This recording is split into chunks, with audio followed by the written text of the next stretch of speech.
let the world hear his voice. आप सबको जय मसीह की। इस सुबह के समय हम एक वचन अध्ययन करेंगे जो गलातियों की पत्री 5वें अध्याय के पहले वचन से है। मसीह ने स्वतंत्रता के लिए हमें स्वतंत्र किया है, अतः इसी में स्थिर रहो और दासत्वता के जुए में फिर न जुदो। गृह युद्ध से पहले मिजूरी की रहने वाली एक लड़की जिसका नाम एलिजाबेथ हेगली था, वो एक घर में गुलाम के तौर पर काम किया करती थी। उस लड़की का एक सपना था और ये था कि वो अपने लिए और अपने बेटे के लिए एक आजादी को कमा ले, लेकिन उसके मालिक ने उसे साफ तौर पर कह दिया था कि अगर उसे आजादी चाहिए तो उसे उन्हें $1200 देने होंगे। क्योंकि एलिजाबेथ हेगली को सिलाई का काम आता था, इसीलिए उन्होंने सोचा कि वो न्यूयॉर्क शहर जाकर कपड़ों को सिलने का काम करे और उससे जो पैसे आएंगे उससे अपनी आजादी को कमा ले। पर उसके मालिक उसे वहाँ भेजने से घबरा रहे थे, क्योंकि उन्हें लग रहा था कि यदि मैंने उसे यहाँ से भेज दिया तो वो वापस लौट कर नहीं आएगी। सेंट लुइस में रहने वाली अमीर महिलाएं उसकी मदद करने के लिए आगे आई, क्योंकि वो सारी ही महिलाएं अपने कपड़ों को एलिजाबेथ हेगली से सिलवाती थी। उन पैसों के जरिए उन्होंने अपने लिए और अपने बेटे के लिए आजादी को कमा लिया। अपनी आजादी के लिए वो जिन पैसों को जमा कर रही थी, उसे करने में जिन महिलाओं ने उनकी मदद की थी, उनमें से सबसे विशेष एक व्यक्ति थी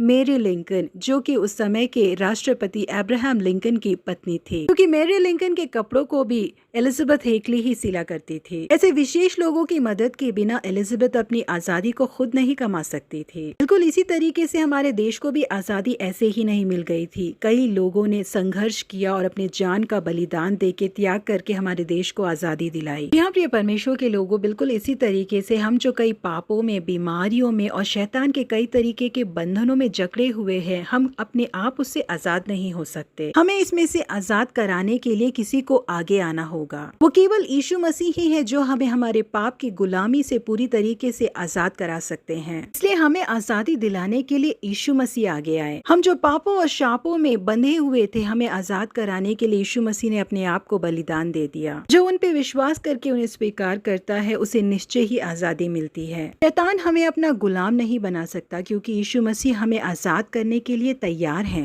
अगर हम उन्हें ढूंढे बिना उनके नजदीक नहीं आएंगे तो कभी भी हम आजादी नहीं प्राप्त कर पाएंगे। इसलिए आज के बाद भी हम दासत्व के जुए में फिर से न जुड़े। यीशु मसीह जो हमें पापों से क्षमा देते हैं, शारीरिक चंगाई देते हैं और एक आशीष में जीवन को देते हैं, उनसे हम मांग कर प्राप्त कर ले। जीवन को जिए और आजादी की हवा में हम सांस ले। प्रभु आप सबों को आशीषित करे। Have a blessed day.